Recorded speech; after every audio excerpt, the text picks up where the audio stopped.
নমস্কার বন্ধুরা, আপনাদের সবাইকে সিম্পল অ্যাস্ট্রোলজি চ্যানেলে স্বাগত জানাই। 2025 সালের 29শে মার্চ গ্রহরাজ শনিদেব তার রাশি পরিবর্তন করবেন। বর্তমানে শনিদেব তার নিজস্ব রাশি কুম্ভ রাশিতে গোচর করছেন।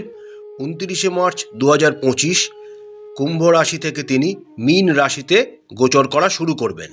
শনিদেব 29শে মার্চ 2025 থেকে 3রা জুন 2027 পর্যন্ত মীন রাশিতে গোচর করবেন।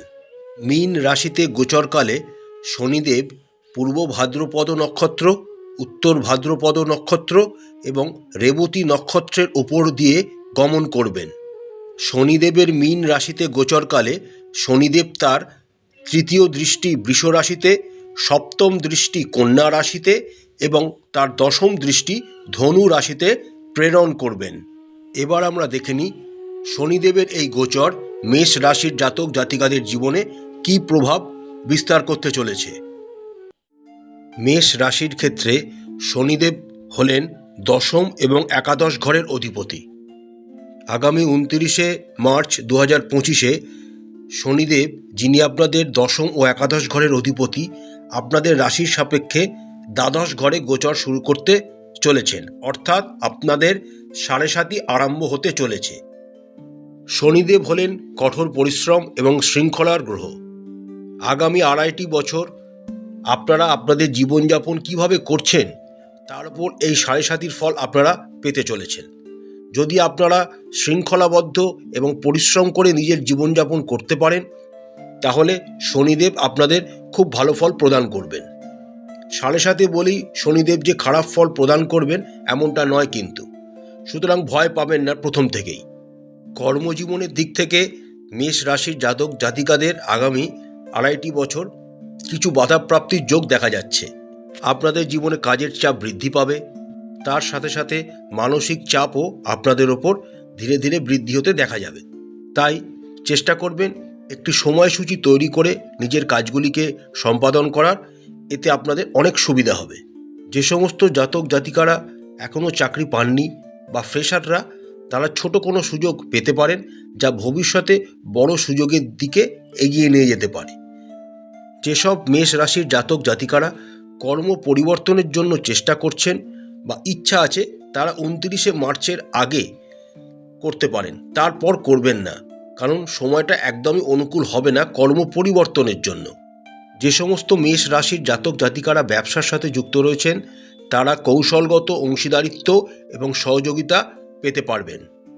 ব্যবসায় বিনিয়োগ সংক্রান্ত কোনো ঝুঁকি নিতে গেলে তার যথেষ্ট প্ল্যানিং করে এবং রিসার্চ করে তবেই নেবেন, নতুবা নেবেন না।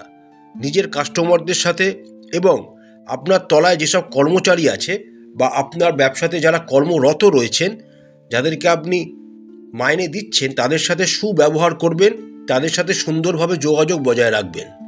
তাহলে শনিদেব আপনাদের কৃপাদৃষ্টি আপনাদের ওপর প্রদান করবেন। আপনাদের সাড়ে সাতির যেহেতু প্রথম ফেজ শুরু হতে যাচ্ছে, তাই এই সময়টা আপনাদের সম্পর্ক, পরিবার, প্রেম ইত্যাদির জন্য খুবই চ্যালেঞ্জিং একটি সময় হতে চলেছে। আপনাদের সাথে আপনাদের পরিবারের গুরুজন, ভাই বোন এবং অন্যান্য প্রিয়জনের সাথে বিভিন্ন মতবিরোধ বা সমস্যা দেখা দিতে পারে। তাদের সমর্থনের অভাবের কারণে আপনারা হতাশ এবং চিন্তিত বোধ করতে পারেন। প্রয়োজনে আপোস করার চেষ্টা করুন এবং আপনারা নিজেদের ভেতর যোগাযোগকে বজায় রাখুন। যেসব মেষ রাশির জাতক জাতিকারা প্রেমের সম্পর্কে রয়েছেন বা সম্পর্ককে এগিয়ে নিয়ে যেতে চাইছেন, তাদের ধৈর্য ধরে এগোতে হবে। যে সমস্ত মেষ রাশির জাতক জাতিকারা এখনও অবিবাহিত, তাদের আরও কিছুদিন ধৈর্য ধরতে হবে। সময়টা বিবাহের জন্য এখনও অনুকূল নয়। বিবাহিত দম্পতিরা মতপার্থক্যের কারণে তাদের জীবনে কিছুটা অশান্তি আসতে পারে। নিজেদের ভেতর সংঘাতকে বাড়িয়ে তুলতে পারে এমন আবেগপ্রবণ প্রতিক্রিয়া থেকে বিরত থাকুন। আপনারা নিজের জীবনসঙ্গীকে বোঝার চেষ্টা করুন। উত্তপ্ত তর্ক এবং অবাঞ্ছিত কথাবার্তা এড়িয়ে চলুন, যা বাড়িতে শান্তি ও সম্প্রীতি নষ্ট করতে পারে। 2025 সালে 29শে মার্চের পর সমস্ত মেষ রাশির জাতক জাতিকারা তাদের সমস্ত আর্থিক সিদ্ধান্ত খুব সাবধানে নেবেন। কারোর কাছ থেকে ঋণ নেওয়া বা কাউকে ঋণ দেওয়া বা ফাটকা ইত্যাদি ব্যবসা এড়িয়ে চলুন, কারণ আগামী 2.5 বছর আপনাদের আর্থিক সীমাবদ্ধতা হতে চলেছে। তাই সতর্কতার সাথে আপনাদের পা ফেলতে হবে। অন্যদেরকে এখন আর্থিক সহায়তা করবেন না, তাহলে আপনাদের নিজের বিপদ হতে পারে। মেষ রাশির জাতক জাতিকারা তাদের সাড়ে সাতির প্রথম চরণে পদার্পণ করছেন। এই সময় আপনারা নতুন কিছু লোকের সাথে পরিচয় লাভ করতে পারেন, যারা আপনাকে ঝুঁকিপূর্ণ বিনিয়োগ করতে প্ররোচিত করতে পারে। তাই ফাঁদে একদম পা দেবেন না। সঠিক রিসার্চ এবং প্ল্যানিং করে তবেই বিনিয়োগ করবেন, নতুবা আপনাদের বিরাট পরিমাণে আর্থিক ক্ষতি হওয়ার সম্ভাবনা দেখা যাচ্ছে। যতটা পারবেন নিজের অর্থকে সঞ্চয় করে জমানোর চেষ্টা করুন, তাহলে আপনারা আর্থিকভাবে স্থিতিশীল হয়ে উঠতে পারবেন। শিক্ষার্থীদের জীবনে অনিশ্চয়তা এবং চ্যালেঞ্জ আসবেই, কিন্তু ভয় পাবেন না। আপনারা আপনাদের কঠোর পরিশ্রম এবং বুদ্ধিমত্তার দ্বারা সেগুলিকে সহজেই কাটিয়ে উঠতেও সক্ষম হবেন। যেসব শিক্ষার্থীরা গবেষণা ভিত্তিক পড়াশোনার ভেতর যুক্ত আছেন, তারা কিন্তু অনেক উন্নতি করতে পারবেন। যারা অনেক দিন ধরে বিদেশে পড়াশুনো করার বা বিদেশে গিয়ে রিসার্চ করার জন্য চেষ্টা করে যাচ্ছেন, হয়নি, তাদের কিন্তু তাদের স্বপ্ন পূরণ করার সময় চলে এসেছে। যে সমস্ত শিক্ষার্থীরা প্রতিযোগিতামূলক পরীক্ষার জন্য প্রস্তুতি নিচ্ছেন, তাদের অতিরিক্ত পরিশ্রম করতে হবে, না হলে আপনারা সাফল্য অর্জন করতে পারবেন না। আপনার পিতামাতারা আপনাদেরকে সমর্থন করবেন, উৎসাহ এবং আত্মবিশ্বাস যোগাবেন, তাহলেই আপনারা আপনাদের লক্ষ্যে পৌঁছতে সক্ষম হবেন। মেষ রাশির জাতক জাতিকাদের ক্ষেত্রে শনি মহারাজ আপনাদের দ্বাদশ ঘরে গোচর করবেন 29 মার্চ 2025-এ। এই ট্রানজিট আপনাদের অপ্রত্যাশিত চিকিৎসা ব্যয়ের কারণ হতে চলেছে। তাই স্বাস্থ্য সংক্রান্ত বিষয়ে সক্রিয় হন এবং কোনো রকম স্বাস্থ্য সমস্যাকে উপেক্ষা করবেন না, নতুবা আপনাদের পস্তাতে হতে পারে। নতুন বছর 2025 থেকেই যোগব্যায়াম, ধ্যান ইত্যাদি মাধ্যমে নিজের শরীর ও স্বাস্থ্যকে সঠিক রাখার চেষ্টা করুন। নিয়মিত 3 মাস কি 4 মাস অন্তর স্বাস্থ্যের চেক আপ করান।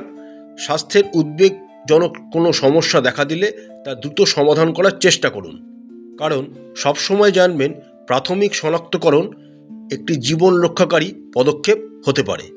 প্রতিকারস্বরূপ মেষ রাশির জাতক জাতিকারা শারীরিক প্রতিবন্ধীদের জন্য প্রত্যেক শনিবার খাবার দান করুন। প্রত্যেক শনিবার গণেশ, হনুমানজি ও শনিদেবের পূজা করুন। প্রতিদিন হনুমান চালিসা পাঠ করুন।